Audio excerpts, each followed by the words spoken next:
everyone, welcome to Tathastu and a very welcome to our daily editorial and news analysis which is being presented by me. My name is Kushbu. Let's get started with today's analysis. In today's class, we will be covering three topics, very important topics. First of all is the dollarization of economy. यानी मतलब यहाँ पर अगर हम अपना पैसा ही change कर दे और डॉलर को अपना लें तो what kind of effect we can actually see over there on the economy, that we are going to do. A case study is also going to be involved in this. Next is the Kambala and which was actually banned, लेकिन फिर से जो है ये हो रहा है. What is that and all, that also we will be covering. Prelims perspective, so this is really very important. This is from the mains perspective, GS paper 3, this is important.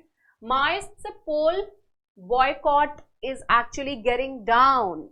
तो GS paper 2 specifically governance यहाँ पर देखा जाएगा that how everything was handled, that ये जो left wing extremism है that is actually getting down, वो जो है धीरे धीरे vanish हो रहा है and the poll is being conducted quite easily as compared to it was being done earlier. So that is what we are going to cover in this. So this is again, so this is also of the mains only, mains oriented only. ठीक है, चलो let's get started. But before that little bit of information. Pre sure हालांकि 27th of November से it has been started, but still you can get admission in this thing in English medium and Hindi medium को obviously Hindi माध्यम में pre sure जो है वो available है and 5th December से इसकी क्लासेस भी स्टार्ट हो जाएंगी. In order to get any detail related to any of the courses, do not forget to contact on this particular number. And apart from that, we are running other batches also, जैसे कि GS Foundation हो गया and CSET Paper 2 course. ये जो दो courses और भी हैं, if you want to inquire related to any of these courses or any query related to your UPSC preparation, you can definitely call on this particular number. Let's get started with the very first topic and यहाँ पे है Kambala से related. Kambala जो है वो बेंगलुरु में it was recently held and this is basically buffalo race. भैंसों की जो रेस होती है, बफलो की रेस होती है and it is actually gaining popularity. दो दिस इज समथिंग जो कि ट्रेडिशनली फॉलो किया जा रहा था. ये जो पूरा इवेंट है इसको ट्रेडिशनली फॉलो किया जा रहा है since you know lot many generations and all since ages. This is the kind of race जो कि प्रैक्टिस जिसकी चली आ रही है and it is now gaining even more popularity also. So उसकी वजह से you can see that different places है जहाँ पर कि अभी कंबाला जो है ये जो पूरी कंपटीशन है that is also being conducted. तो इसको हम यहाँ पर समझेंगे. यहाँ पे बेंगलुरु में कंबाला पहला कंबाला रेस जो है वो हुआ जिसमें कि 159 पेयर्स ऑफ बफलोज जो थे विच participated over here with their along with obviously their jockeys racing over there because two buffaloes are there and with that one person is also there who is actually running with those buffaloes with the same kind of pace. उसी type की speed से जो है वो buffalo के साथ दौड़ रहे हैं एंड उसके साथ साथ they are actually hitting them also so that they could run even faster because in order to win the competition they are supposed to do this thing. Okay. अब कंबाला जो है इसको सुप्रीम कोर्ट ने पहले ban कर दिया था but Karnataka government keeping its popularity in mind they actually amended the legislation. देखो सुप्रीम कोर्ट के पास definitely it is actually having highest power but still parliament उसके ऊपर आ जाता है. कॉन्स्टिट्यूशन ने इस तरीके की पावर दी हुई है. ओके तो इन्होंने सुप्रीम कोर्ट ने बैन जरूर कर दिया लेकिन उसके बाद इन्होंने जो है लेजिस्लेशन में बदलाव करके इसको ये जो रेस है उसको स्टिल होने दिया. Why? Because of the popularity and popularity के हिसाब से ही जो है वो कभी भी पॉलिटिकल पार्टीज काम करती हैं. तो पॉलिटिकल पार्टीज को पता है कि भैया लोग जो हैं वो इमोशनली इसमें काफ़ी ज़्यादा इन्वॉल्व हैं and apart from that they consider it really very important for them to conduct this particular race. So इसलिए इसको जो है इन्होंने लेजिस्लेशन के सहायता से they actually made this happen all over again. Now ये कंबाला जो है ये है क्या? This is a folk sport. Kambala is a folk sport practiced in coastal Karnataka districts and especially in regions where Tulu speakers form a majority. ठीक है, कहाँ पर है ये ध्यान रखिएगा. कंबाला जो है it is a folk sport coastal Karnataka districts में होते हैं जो टुलू स्पीकर्स हैं मेजॉरिटी के हिसाब से they are the one who actually practice this thing. Races जो हैं वो फैमिलीज और ग्रुप्स जो हैं ये basically they come together and they have this races. Race कहाँ पे होते हैं? पैडी फील्ड जो होती है उसका जब हार्वेस्ट हो जाता है तो after that only this particular race is actually being done. And as you can see in the previous image, a lot of water is also there. ठीक है, water. तो ये जितनी स्पीड से भाग रहे होते हैं with that a lot of splash of water is actually over. अब यहाँ पे देख सकते हो कि कितना ऊपर तक जो है ये वाटर स्प्लैश कर रहा होता है. तो वो जो इतने ऊपर की तरफ वाटर की बूंदें आ रही हैं वो भी एक्चुअली बहुत बड़ा डिसाइडिंग फैक्टर होता है whether you will be a winner or not. This is a kind of thing related to this thing. तो competition में कितनी minute सी चीज जो है वो भी ध्यान दी जाती है.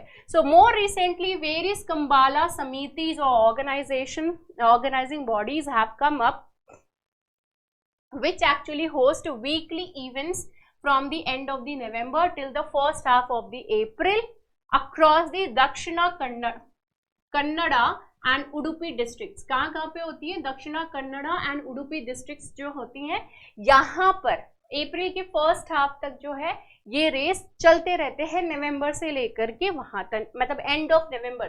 सो we are in currently in the end of the November. So till the first half of the April it will be conducted. Kambala जो है ये इसको कंसीडर किया जाता है, it is actually being related with the prestige of the family. कि अगर किसी ने कंबाला की ये जो रेस है जीत की तो बहुत बड़ा प्रेस्टीज, अपने लिए बहुत बड़ा प्राउड फील करने वाली चीज ये, इस चीज को मानते हैं specially from the Bunt community in the coastal areas. So they are the one who actually consider this thing with the proud and the prestige thing कि भाई हमारे लिए बहुत बड़ी बात है कि हम जो है ये रेस जीत गए हैं. ओके नाउ अब इसमें कैटेगरीज कौन सी हैं? तो इसमें इन्होंने बेसिकली 4 कैटेगरीज बताई हुई हैं. यहाँ पर you can see 3 only and the fourth one I will show you in the next page. तो पहला जो है that is the Negilu that is the plough. यहाँ पे क्या होता है? Where in the light ploughs are used to tie with the buffaloes for the race. इसमें बफलोज जो है वो सामने है and the plough is there and उस प्लो के ऊपर the person is there and buffaloes are running like anything. Just imagine the kind of balance which is very much important. आप में से तो किसी भी लोग, कोई भी लोग जो है जो गांव में देखे होंगे उस तरीके की चीजें, the flows are there and all, and उसके साथ रेस करना उसको पकड़ करके it's a big deal because the animals when they are running you are supposed to actually handle that kind of pace with those animals. वो pace match करना is very much important and वो handle जो है उसको पकड़ के उस तरीके से जाना इट्स अ बिग डील. ये जो इवेंट है it is for the entry level animals. Okay next stage is the Hagga that is the rope. अब यहाँ पे क्या है? The buffaloes are raced by jockeys with just a rope tying the pair together. जो दो buffaloes हैं उसके साथ एक रस्सी सिर्फ रहती है and with that the person is actually running. So that is the Hagga. Next third category is the Adda Halage. I hope I am pronouncing everything correctly. This अड्डा हलगे इसमें क्या होता है? जो जॉकी हैं they stand over a horizontal plank dragged by the buffaloes. ठीक है. अब पहले वाले में क्या है? The plow is there जिसको कि हिंदी में हल कहते हैं. ठीक है. The plow is there, right? And in the second one there is one रस्सी. That रस्सी is actually being holded. And अड्डा हलगे में क्या होता है? There is a plank like this. There is a plank like this. On that the person is actually standing and then it is running like anything. तो वहां पर जो है बैलेंस बनाना होता है. Next is the fourth one. Fourth is the कने हलगे. This कने हलगे ये कैटेगरी में क्या होता है कि यहाँ पे एक वुडन प्लैंक होगा जो कि it will be tied with the buffaloes. Plank on which the jockey stand has 2 holes through which water gushes out of the plank and it is dragged along the slush tracks. अब वहां पे बीच में whole भी रहेगा उस Planck पे and with that only it is actually running and वहां से जो है वो स्प्लैश कर रहा है water with the kind of speed जिस स्पीड से इट इज रनिंग. सो उसकी वजह से एंड यहाँ पर जो है वाटर की कितनी हाइट आ रही है दैट स्प्लैशेस की, that is actually one of the deciding factor when it comes to deciding who is actually the winner. तो तो यहाँ पे 4 तरीके के हैं जो कि मैंने आपको यहाँ पे एक्सप्लेन कर दिए। अब यहाँ पे दैट इस कंबाला पॉपुलर अक्रॉस कर्नाटका के, या पूरे कर्नाटका में बहुत ज़्यादा पॉपुलर है। तो recently all of you must have seen watch this particular movie that is Kantara, ठीक है, Kantara, and it has given this event a pan Karnataka appeal, क्योंकि वहां पे जो है एक तरीके से अपना जो ट्रेडिशन है, अपने जो फोक आर्ट है, उससे कनेक्ट करने के लिए that movie was there, and वो जो कि एक स्टोरी एक तरीके से बता रहा था that how and what the people actually do and what kind of rituals they are actually following since ages, since generations they are doing this thing. अब इस मूवी के सक्सेस के बाद क्या हुआ कि बहुत सारे जो लोग हैं they are very much interested in learning more about the folk sport.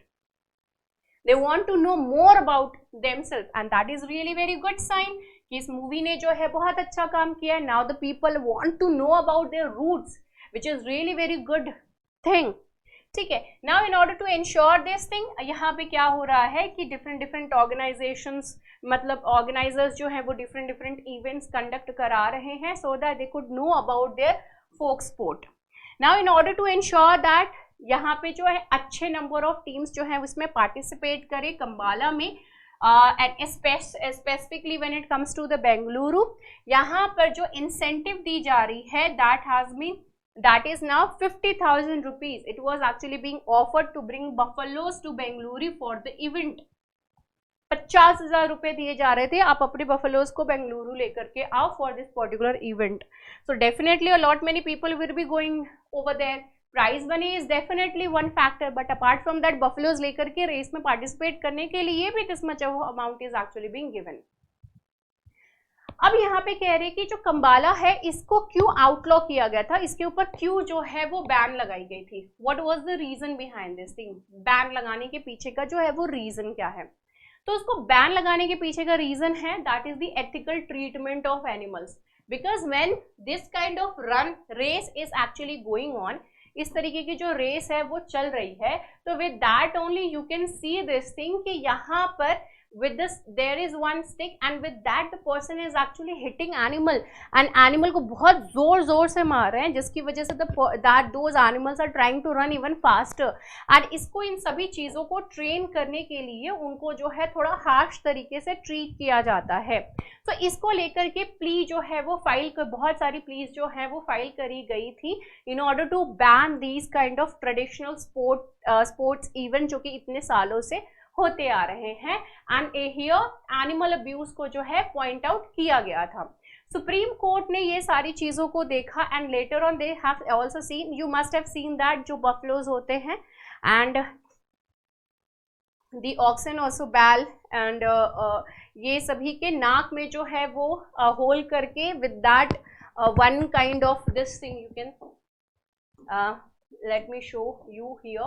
So here you can see that this particular thing, this is actually being tied with the nose में होल करके जो है वो टाई किया जाता है. and this is not something जो कि सिर्फ स्पोर्ट्स में, बल्कि ये एग्रीकल्चर पर्पस के लिए भी इस तरीके से किया जाता है. वाई, बिकॉज यहाँ पर जो नोज में इस तरीके से करके यहाँ पे टाई करते हैं and with that one rope is actually being, वो जो एक रोप जो है वहां से अटैच करके जो person who is actually handling these buffaloes all the oxen, तो उनको जो है वो हैंडल करने में it is actually being treated. अब मतलब उसका जो है वो यूज किया जाता है, तो ये एग्रीकल्चर पर्पस में भी यूज होता है. तो अगर इस हिसाब से हम देखें तो यहाँ पे सिर्फ स्पोर्ट्स में ही नहीं, जो एग्रीकल्चर में इस तरीके से बफलोज एंड दूसरे एनिमल्स का यूज हो रहा है तो वहाँ पर भी बैन कर देना चाहिए. बट यहाँ पर ये जो है एक यहाँ पर ये पॉइंट बताई गई थी कि that this is one of the reason that the animal abuse is there, the tie they are actually tying the nose, उस तरीके से काम किया जा रहा है. तो सुप्रीम कोर्ट ने यहाँ पर रूल किया कि भाई Jallikattu, Kambala and bullock cart race जो हो रहे हैं इन सभी को बैन कर दिया जाए. और 2014 में 2014 में जो है इसके ऊपर बैन लगाया गया था. उसके बाद lot many people they came out on the street. Definitely उन्होंने जो है बहुत स्ट्राइक किया, बहुत सारे जो है डिफरेंट इवेंट्स कंडक्ट करेगा in against this particular ban. तो 2016 में क्या हुआ कि एनवायरमेंट मिनिस्ट्री ने नोटिफिकेशन इशू करके एक एक्सेप्शन जो है वो लेकर के आया आए इस चीज को लेकर के। It said that bulls might be continued to be trained as performing animals at events such as Jallikattu in Tamil Nadu and bullock cart races in Maharashtra, Karnataka, Punjab, Haryana, Kerala and Gujarat in the manner or practice traditionally under the customs or as part of culture in any part of the country. So as a part of the culture which has been traditionally being practiced since ages, तो उस तरीके से जो है same चीज जो है वो कंटिन्यू करी जा सकती है with the bullock cart races when it comes to the bullock cart cases और the animals involve in Jallikattu या फिर कंबाला, इन सभी चीजों को लेकर के यहाँ पर जो है नोटिफिकेशन लेकर के इन्होंने इस चीज को एक हरी झंडी दे दी that yes it could be done. Now the exception was made subject to certain conditions. अब यहाँ पे एक्सेप्शंस क्या था, suffering of the animals being used for such kind of the sports, तो सफर नहीं करना चाहिए animal, if it is happening then definitely you will be charge under the crime, right. Now at the same time यहाँ पे state governments ने क्या किया, उन्होंने प्रोविजंस को अमेंड किए of the prevention of cruelty to animals act to provide an exemption for these kind of events, though this was challenged this was challenged. A 5-judge constitutional bench upheld the amendment made by Karnataka, Tamil Nadu, Maharashtra in the May this year. And इसी के बाद जो है ये काम होना शुरू हुआ, मतलब ये जो कंबाला का रेस है that was actually held. So this was really very interesting article. A lot of important information you have got. Next this is the editorial. इससे पहला वाला जो ये कंबाला वाला आर्टिकल था this was from Indian Express, ठीक है, ये इंडियन एक्सप्रेस में से था explained part. Now the next article is related to this thing, the internal security, GS paper 3 is there, okay, mains GS paper 2 is also there, the governance thing. And यहाँ पर जो है left wing extremist जो है उनसे related बात करी गई है। ये जो ऑथर हैं R.K. Vis, he is really very famous writer when it comes to the internal security से या फिर security related कोई भी issue होता है तो उससे related he is one of the best author and he is the retired IPS officer, okay। अब यहाँ पर इन्होंने क्या बात करी है, he is actually talking about this thing कि अभी जो माइस जो हैं, ठीक है, इनका impact when it comes to the polls, तो पहले क्या करते थे कि ये पोलिंग होने ही नहीं देते थे, चुनाव की जहां तक बात है इलेक्शंस वो होने ही नहीं देते थे, राइट। अब लेकिन ये धीरे धीरे इनका जो एक इम्पैक्ट है वो कम हो रहा है। अब यहाँ पे इम्पैक्ट कम होने का ये किस तरीके से शो कर रहे हैं, because the number of people who have actually voted, number of people who have actually voted it has risen, ये जो है वो इंक्रीज हो गया है, that's the point over here. तो उसी चीज को पॉइंट आउट करके बोला जा रहा है कि भाई यहाँ पे अब कोई खास इम्पैक्ट जो है उनका नहीं देखने को मिल रहा है, despite they are though even now they are giving this kind of warning कि नहीं जाना है, वोट नहीं डालना है, इलेक्शंस में पार्टिसिपेट नहीं करना है, but still people are doing that, okay, लोग अभी भी कर रहे हैं। अब यहाँ पे कह रहे हैं कि छत्तीसगढ़ में 14 डिस्ट्रिक्ट्स हैं जो कि लेफ्ट विंग एक्सट्रीमिज्म एक्टिविटीज से काफी ज्यादा इम्पैक्टेड हैं। Security and all of them are security related expenditure scheme, ठीक है, तो सिक्योरिटी रिलेटेड एक्सपेंडिचर स्कीम के अंतर्गत ये सारे 14 डिस्ट्रिक्ट्स जो है जो वो आते हैं। एंड ये जो स्कीम है this particularly falls under ministry of home affairs, है ना, क्योंकि सिक्योरिटी रिलेटेड इशू है, so ministry of home affairs के अंतर्गत आता है। And given financial grants on various counts and specifically this is related to the security issue, तो obvious सी बात है कि यहाँ पे फाइनेंशियल ग्रांट देने में किसी भी तरह की कोई कोताही होने वाली तो बात ही नहीं है। 5 बटालियंस जो है वो सीआरपीएफ की वो छत्तीसगढ़ में अलॉट करी गई हैं since the last assembly elections in 2018 and the redeployment of many companies, बहुत सारी कंपनीज की रीडिप्लॉयमेंट की वजह से यहाँ पर ये जो डिस्ट्रिक्ट्स हैं यहाँ पर 75 न्यू सिक्योरिटी कैंप्स जो है वो ये सारे इस तरीके के जो डिस्ट्रिक्ट्स हैं वहाँ पे 75 नए सिक्योरिटी कैंप्स को एस्टैब्लिश करने में सफल रहे हैं, and specifically when it comes to the Bastar region which is very much impacted by the left wing extremism.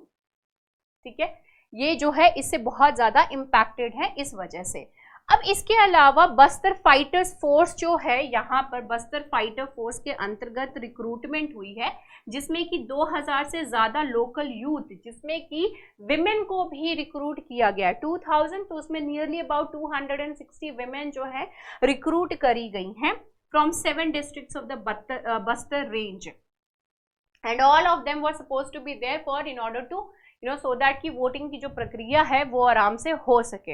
Okay, अब इसके अलावा इन्होंने एक और चीज कहा है कि जो 7 डिस्ट्रिक्ट्स हैं बस्तर रेंज की एंड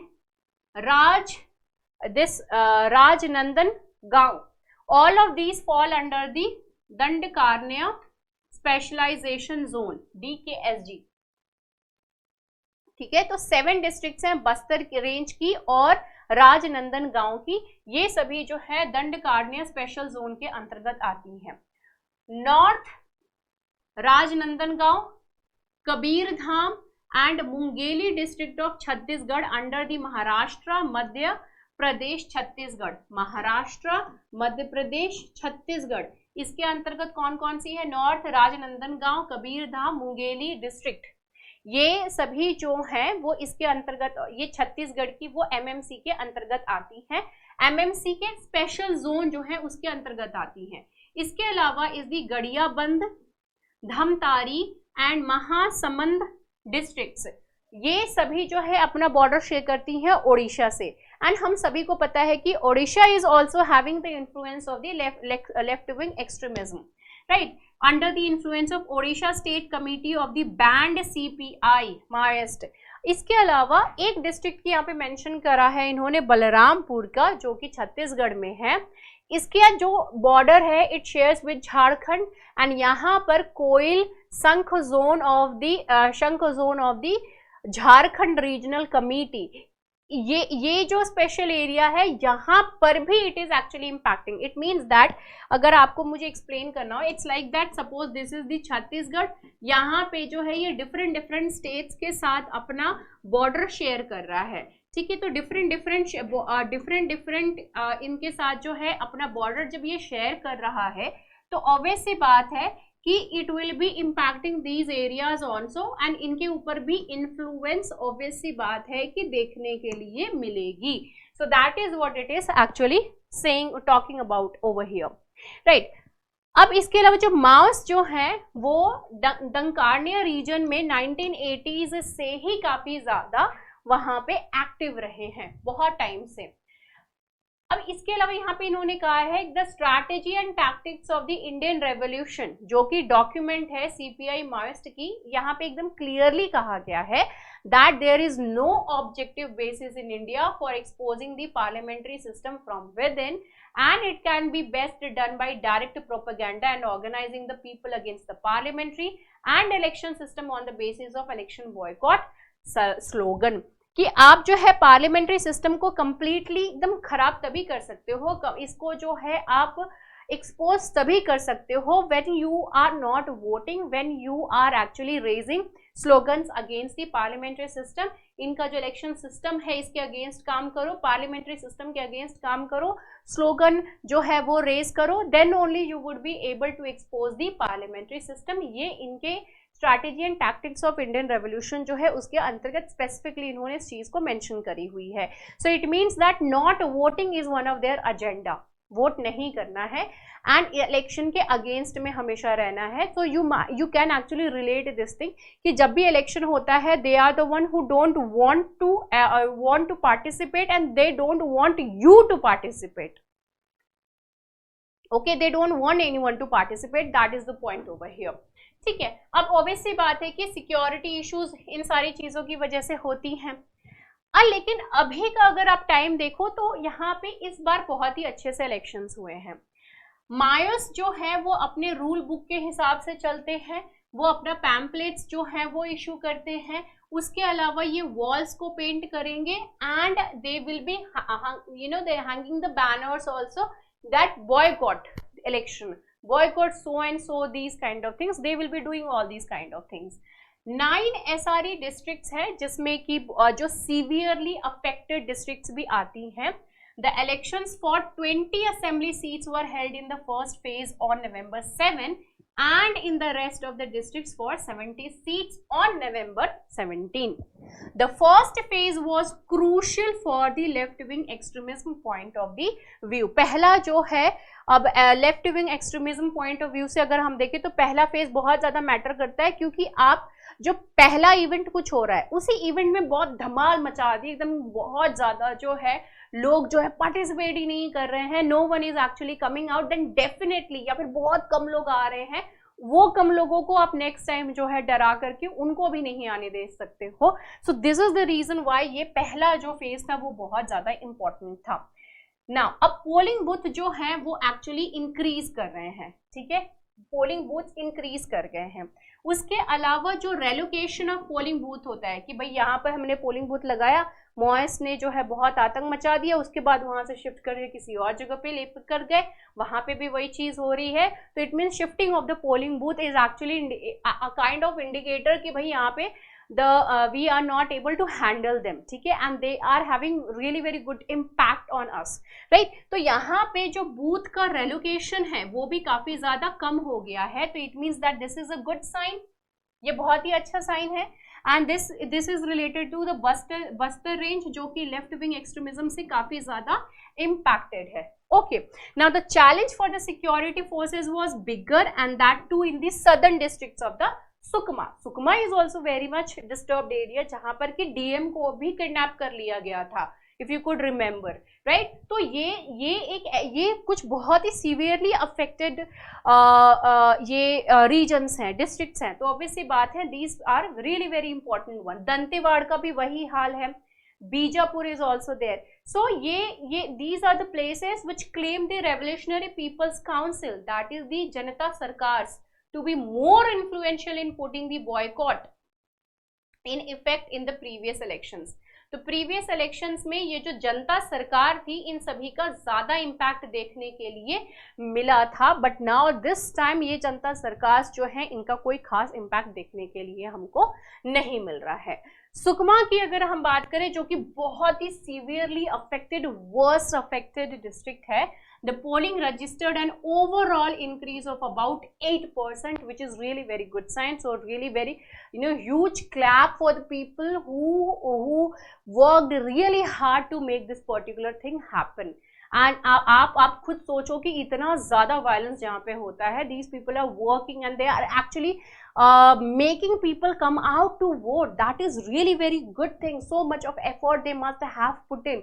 तो आप जो अपना प्रेपरेशन करते हो इसमें इतना परेशान हो जाते हो कि प्रेपरेशन इतना हो रहा है, ये दिक्कत है, वो दिक्कत है, दीज दिक्कत है, नथिंग, कुछ भी नहीं. इनको इमेजिन करो, डीएम, एसपी, उनके नीचे के जितने भी लोग हैं वो सभी लोग इसमें इन्वॉल्व हैं. So you people will also be working. इस तरीके के रीजन में किसका कब पोस्टिंग हो जाए, नो वन नोज, है ना. या फिर आपके एरिया में कब अचानक बहुत शांति है लेकिन अचानक से कुछ गड़बड़ होगा, you won't be able to handle these kind of things. अगर आप जो छोटी छोटी चीज को लेकर के परेशान होते हो तो you can relate over here, right. So अब जितने भी इंटीरियर लोकेशंस हैं जैसे कि मिनापा हो गया, एल मागुंदा हो गया, करीगुंदम हो गया, पोनगल भेजी हो गया, ये सारे जो है मॉइस्ट मिलिट्री फॉर्मेशंस की प्रेजेंस यहाँ पर अच्छी खासी है. And this was really very prominent region जहाँ पे कि बहुत ही प्रोमिनेंट इनकी प्रेजेंस वहाँ पर थी. And the voting used to be negligible. The voting percentage this time varied from 40% to 60%. तो that's really very good. Voting percent 40 to 60% हो गया, नेक्स्ट टाइम वो 40% भी हो जाएगा. So all these things have been done. हालांकि बहुत सारी आईईडीज जो हैं वो रिकवर करे गए थे सिक्योरिटी फोर्सेस के द्वारा, एंड एक जवान जो है वो ऑब्वियसली बात है कि इंजर्ड भी हो गया, but still they made this thing happen. So that's a really very good thing they have done. Hats off to the people who have worked really hard to make this thing happen. दत्तेवाड़ में polling percentage जो है वो 9% increase हो गई है, ठीक है, which is really very good thing. Relocation of booths reduced by 2/3 over here. And वैसे ही परसेंटेज और भी चीज़ें दी हुई हैं कि किस तरीके से 45% जो है, and the polling percentage was about 45% earlier but now it has been increased. IEDs जो हैं वो मिले हैं, AK-47 जो है वो भी रिकवर करे गए हैं, but all and all the thing is that this time the percentage has been increased when it comes to the voting and this is a good sign. So it means that अगर ये voting जो है वो increase हो रही है, voting जो है वो इंक्रीज हो गई है, इट मीन्स दैट मास जो है इनका impact has gone down, right. But the point is that अगर ये अपना फिर से दबदबा बनाने के लिए they might be doing this, फिर से ये हो सकता है कि वायलेंस का यूज करें to do this thing, because इनका मेन मुद्दा ही यही रहता है कि डेवलपमेंट हमारे यहाँ पर नहीं हो रही है, and they are the main reason why development नहीं हो रहे हैं, because they don't let this thing happen. Make poor, keep poor poor, then only your agenda will be alive. So that is the kind of thing over here. खैर, next हमारा जो article है, this is the can dollarization save an economy. This is another very important article कि क्या dollarisation करने से economy को save किया जा सकता है. ओके, तो यहाँ पे कौन सी इकोनॉमी की बात हो रही है. Recently we have seen Argentina में जेवियर मिली जो है उन्होंने इलेक्शन जीता, प्रेसिडेंशियल इलेक्शन, एंड इस प्रेसिडेंशियल इलेक्शन में ही said that he became the president, and in this president election he said that I will be removing peso, and जो dollar है इसको एक्सेप्ट कर लेंगे, और डॉलर को एक्सेप्ट कर लेंगे तो हमारी इकोनॉमी जो है इट विल बी बूमिंग, क्योंकि पूरी दुनिया में डॉलर की जो वैल्यू है वो काफी ज्यादा है as compare to the peso. Peso की वजह से पेसो का जो, अगर आप जिस तरीके से सिचुएशन चल रही है, ठीक है, तो पैसों की वैल्यू इतनी कम हो गई है कि हाइपर इन्फ्लेशन हो चुका है यहाँ पर in the Argentina. That is the kind of problem which is being seen. तो he said that in his campaign itself he said that he will be actually removing peso, and peso को हटा करके वो eliminate कर देंगे, और dollar को जो है they will be using, and to eliminate the central bank and to slash government spending also. तो गवर्नमेंट की स्पेंडिंग कम कर देंगे, सेंट्रल बैंक जो है इसको हटा देंगे, and apart from that dollar को जो है हम इसको अपना करेंसी बना लेंगे. ठीक है, अब क्या इसको ही अपनी करेंसी बना लेने से सारी प्रॉब्लम्स रिजॉल्व हो जाएंगी? तो ऐसा नहीं है. हालांकि ये जो आर्टिकल इसमें केस स्टडी भी बताई गई है इक्वाडोर की, एंड उसमें ये बताया गया है कि इक्वाडोर की इकोनॉमी काफ़ी हद तक सुधर गई थी, but not just because of the dollar, but there were many other reasons also. ठीक है, there were many other reasons also for this particular thing. Now, suffering under inflation in excess of 100% and with nearly 2/3 of the population falling below the poverty level as purchasing power of wages, salaries have eroded, the electorate has chosen to throw their weight behind Mr. Millet. इनके पीछे इन्होंने, देखो पहले क्या हुआ कि ये जो सफरिंग है इन्फ्लेशन से बहुत ज़्यादा हो चुकी है.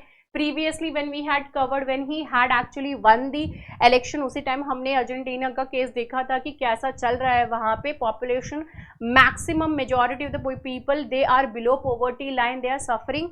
बहुत पॉवर्टी वहाँ पे हो चुकी है, and apart from that hyper inflation इतनी ज़्यादा है that people are not able to purchase the daily need का सामान also. That is the kind of problem.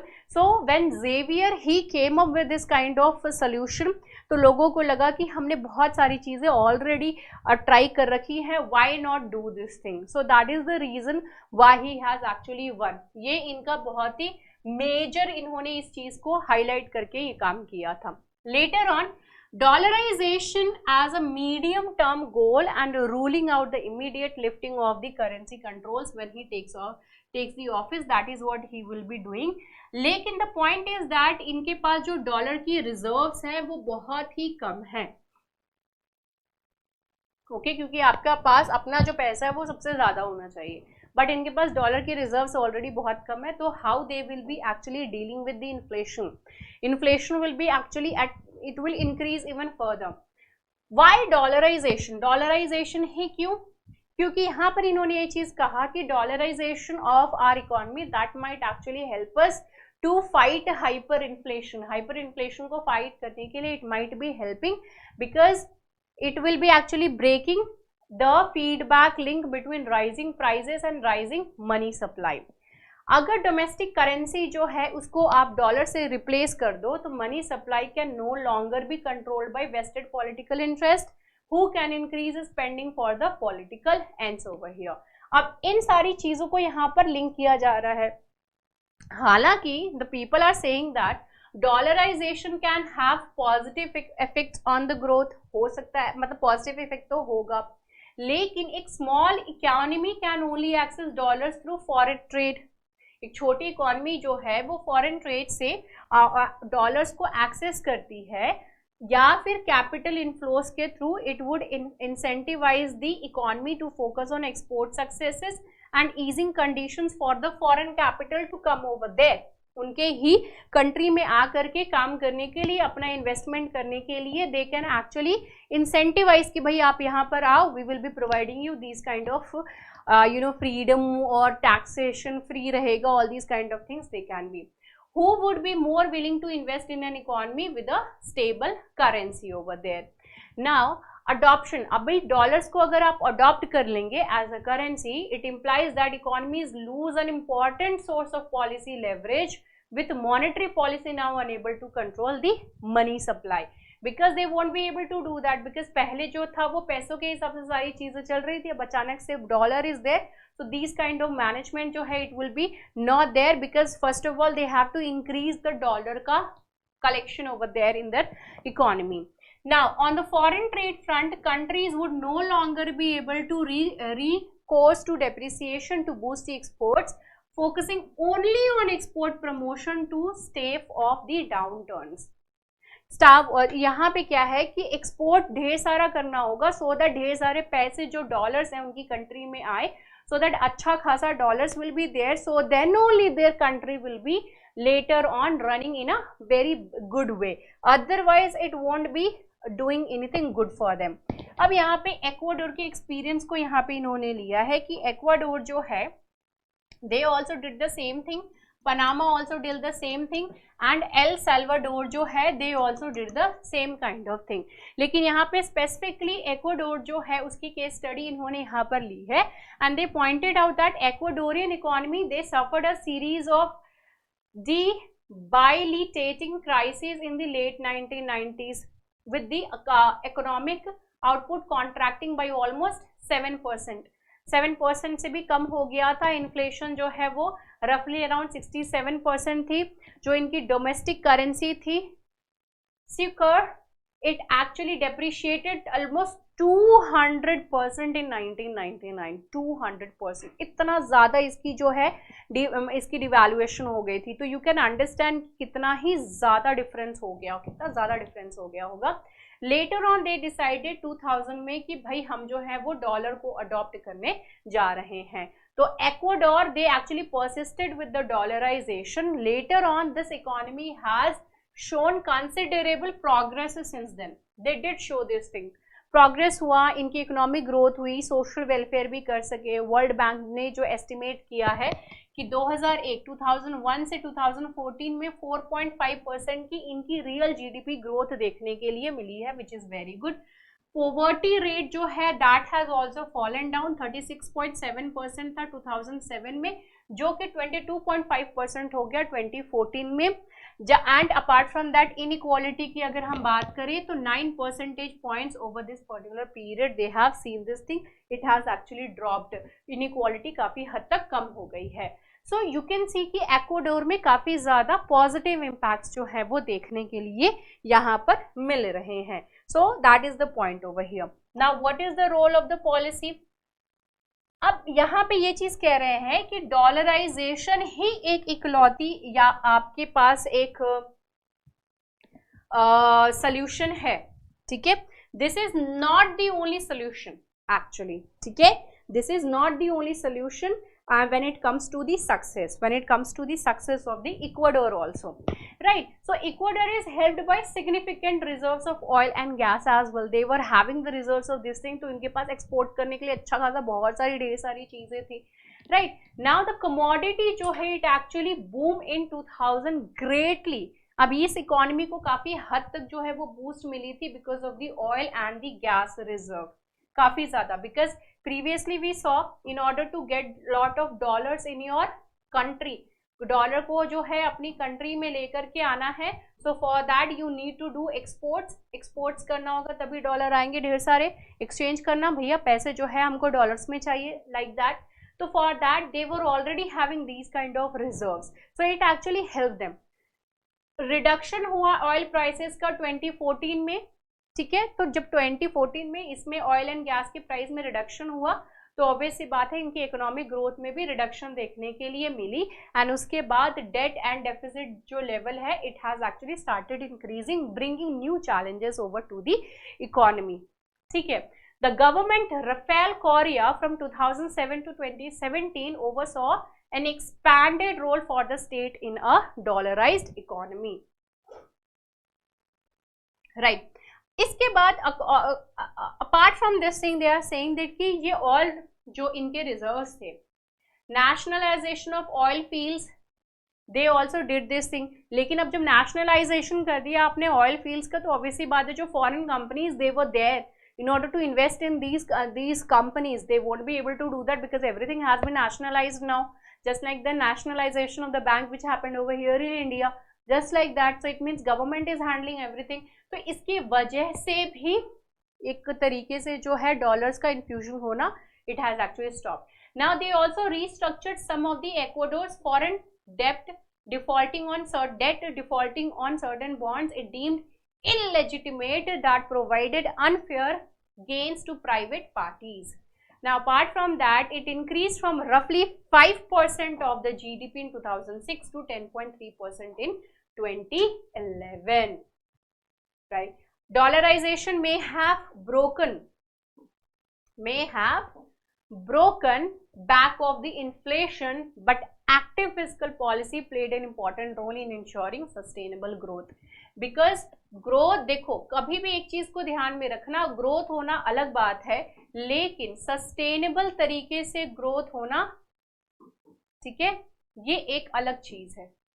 Sustainable growth होना is a different thing and growth होना is a different thing. Growth for time period it might be there, but sustainable growth मतलब उतना growth तो आपका हमेशा होता ही रहेगा, that is for sure, it is not going to go down, right. तो यहीं पे वही पॉइंट कह रहा है कि ठीक है डॉलराइजेशन जो है काफी हद तक इन्फ्लेशन को हेल्प कर रहा है, and all those kind of things are definitely there, but fiscal policy बहुत ही इंपॉर्टेंट रोल प्ले करती है जब बात आती है हमारी सस्टेनेबल ग्रोथ की. तो इंटरनेशनल मॉनेटरी फंड यानी कि IMF जो है, इन्होंने इंसिस्ट किया on the independence of the central bank as pre condition for receiving the financial assistance, and this is what we did also when we took the help of the IMF in 1991. Okay. Dangers of adopting an external currency क्या है, and that too without having any kind of independent chart policy. अपना जो खुद का कोई policy ना हो करके आपने आंख बंद करके कोई भी पॉलिसी अपना कुछ भी काम कर रहे हो, तो that is actually not going to help. It will actually be like that of the Greece only. यहाँ पे इन्होंने ग्रीस का एग्जाम्पल दिया. यहाँ पर क्या हुआ कि यूरो का जो एक तरीके से अडॉप्शन हुआ, so the adoption of the euro fueled growth in the Greece, एकदम से boom कर दिया, right? But with the capital inflows rising, tourism booming on the back of the stable currency. But in the wake of the eurozone crisis, जैसे ही इन्होंने Greece ने जो है, ठीक है, ग्रीस ने जो है यूरो को अपनाया, तो यूरो को अपनाने के बाद एकदम बूम आ गया, एकदम से बहुत अच्छा बूम आ गया. बट लेटर ऑन जब ये पूरी यूरो जोन जो है वो हिट हुई, तो ऑब्वियसली बात है कि उनके ऊपर भी इन सारी चीजों का इम्पैक्ट हुआ, both fiscal and monetary policy space, with monetary policy being determined by the European central bank, because that is the one who is actually controlling all of these things. And जो fiscal policy it actually restrained as a pre condition for adopting the euro. Greek economy के पास जो है और कोई भी चारा नहीं था, but to adopt a crushing austerity in exchange of the financial assistance from the European central bank. European central bank से अगर इनको किसी तरीके की भी financial assistance चाहिए या फिर इनको किसी भी तरीके की financial assistance IMF से चाहिए, तो उसके लिए उनकी जो भी अंधाधुन जो बात बोलेंगे that you have to accept, otherwise you won't be able to get any kind of financial assistance. That is what they did. तो डॉलराइजेशन की अगर हम बात करें, it's not a silver bullet if used well in conjunction with that of the nimble domestic policy. It means that आपकी जो domestic policy है उसको एकदम हिसाब से सोच समझ करके अगर आप डॉलराइजेशन को एक्सेप्ट कर रहे हो, then it's a good thing. But if you are doing that, बस आंख बंद करके डॉलराइजेशन एक्सेप्ट कर लिया, you are not having concrete policies, then it is going to backfire you after certain time period. That is what it is actually saying. So this is not a bad choice, but if you are not having proper any kind of policies or anything, then it won't be actually helpful for you, right? So with this thing I am going to leave and I hope that you people enjoyed. मज़ा आया क्योंकि आज के तीनों ही topics बहुत ही कमाल की थी. थोड़े करो लेकिन एकदम बहुत ही इम्पॉर्टेंट वाले करो. So this is what we did in today's class. I hope you people enjoyed. Do not forget to join me in the next class. Bye bye, take care and have a great time. Good night. Jai Hind.